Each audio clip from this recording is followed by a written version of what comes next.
Okay, here I've got all the pieces to your Kayfun tank laid out.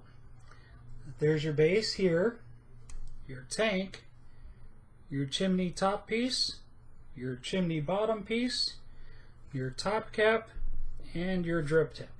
Okay, I've got the coil mounted on a piece of music wire. This is 1/16 inch music wire, so the coil is just mounted on there loosely. Just holds the coil in position while we do that. You can get music wire like you know at a hobby shop or anywhere else. So I like to build on this thing only because it holds things nice. This is the resistance meter. But you can see 2 screws. Maybe you can see 2 screws right there. So we'll loosen those up like that. Okay, what you want to do is lay your coil right over this air hole. So there's an air hole right in the middle of this build deck right here.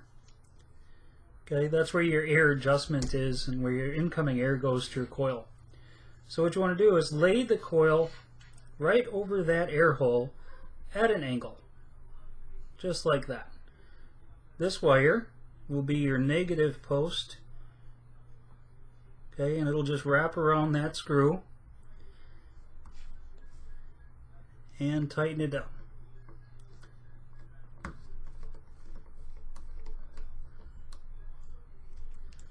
Okay, this wire will come around and wrap around the positive screw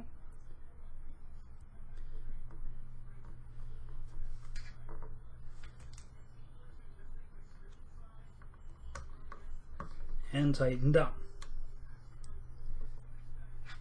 These don't have to be really tight, but they should be pretty firm. They're kind of small, so you don't want to strip them out.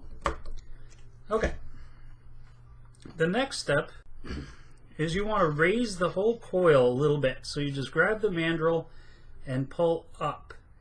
Okay, you want the coil to be above the air hole, and you want to make sure that no wires touch these metal building blocks. So we'll take the mandrel out and we'll move this around. Hopefully you can see that the coil is up off the build deck. Okay?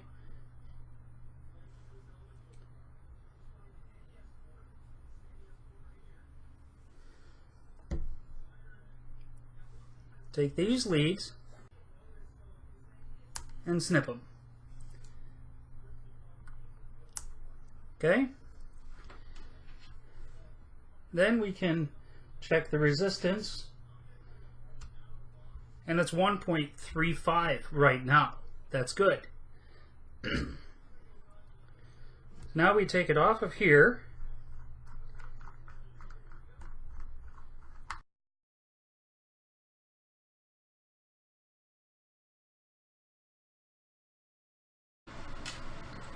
Okay, the thing with Proveris is they do not like shorts. They will not fire an atomizer that has a short. Well, before you burn in a microcoil, that's really what it is a short. So what you'll do is you'll put this on a regular old mechanical mod. That's what this one is here. So what you want to do is hit the button and you'll see the coil begin to glow. As soon as it glows, let go of the button. Okay? You've got a couple different options here. You can squeeze the coil together after it gets red hot without pushing the button with just a pair of household tweezers. Let it cool for a second. Pulse it. Let it cool for a second. Pulse it. Let it cool for a second. Notice I'm not squeezing it while I'm pulsing it. Okay? Okay, that coil's working good now. What you want to see is you want to see it glowing from the inside out. Okay, you don't want any hot legs. You don't want the legs to be orange, just the center of the coil. Okay?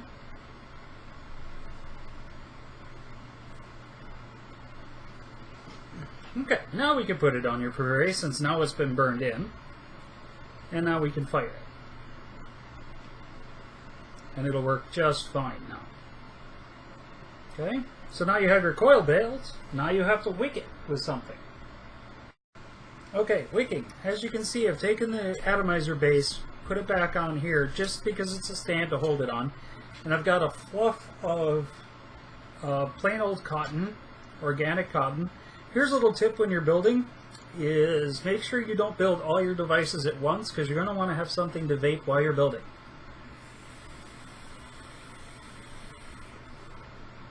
Okay.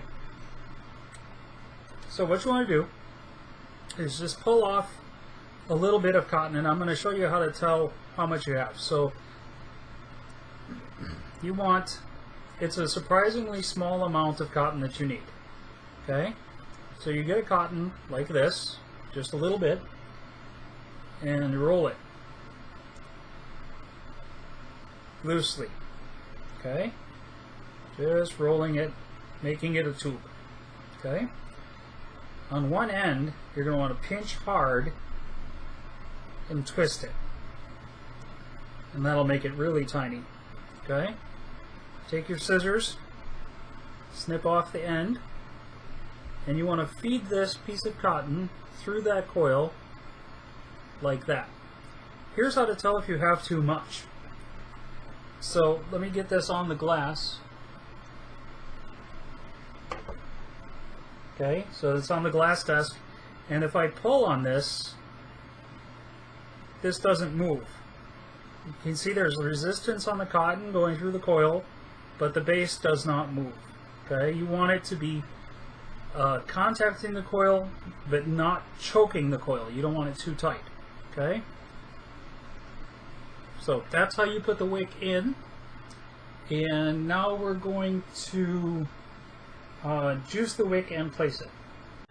Okay, you can see I've added syringe to the table here. Okay, this just has unflavored nick base in it. When you're doing this at home, you'll do it with your own juice, but I wanted to use unflavored so that you can still vape it. You'll put your flavored juice in the tank and it'll work out just fine.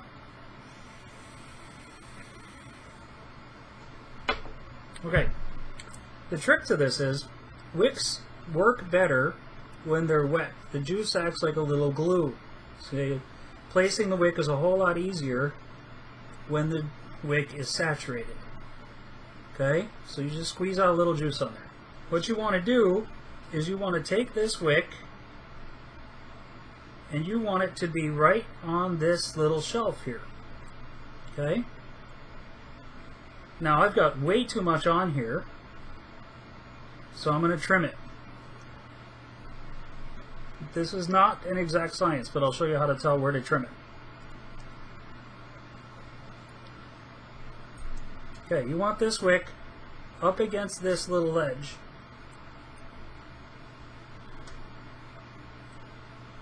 Like that. You don't want it covering this channel. Okay? This is the juice channel. So the tank is going to go here. Juice is going to flow up this channel into your wick. So you want to bend it against the wall of these building blocks here,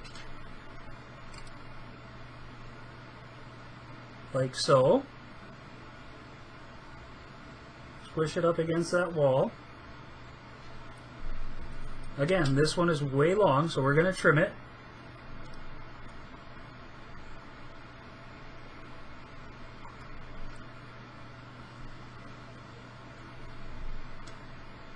And just mush it up against that wall.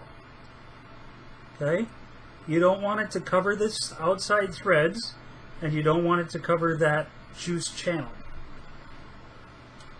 So that's the way that you want your wick. Again, not on these threads here, not sticking over these threads, and not covering these channels. You'll take your chimney, slip your chimney on,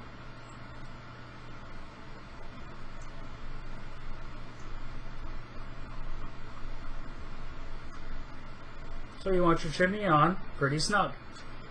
Put your chimney top piece on. What I like to do is drip a little bit of juice in here, right on top of the coil, a couple drops.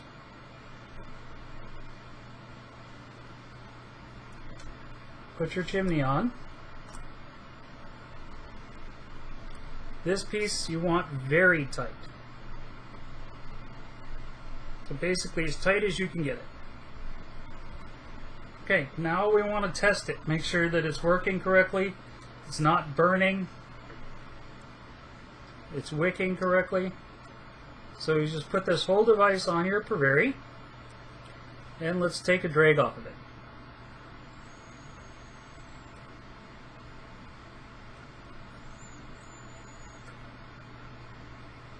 That's good.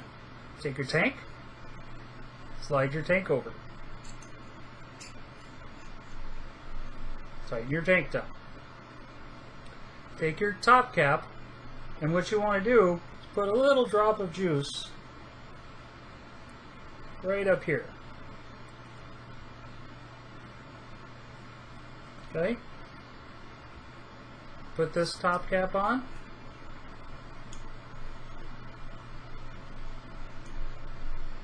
Again, does not have to be torqued on tight. You'll see there's an O-ring in here. If you can see that. That O-ring slips off over that center tube, and your drip tip gets on. Just like so. Okay, your tank is built and ready to get filled. Here's how you fill it. Flip it over. Here's your fill hole.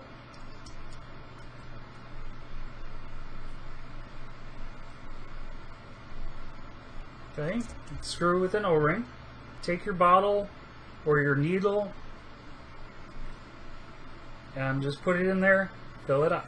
Then when it's filled up, just put your screw back in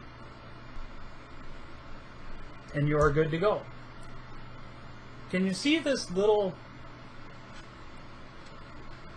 set screw right there? Right there. That's your airflow control. So you'll take the wrench, and if you tighten the screw, the draw gets tighter. If you loosen the screw, the draw gets looser. You can set that wherever you would like. Okay? So that is how to build it, and still now it's at 1.23. That'll be okay.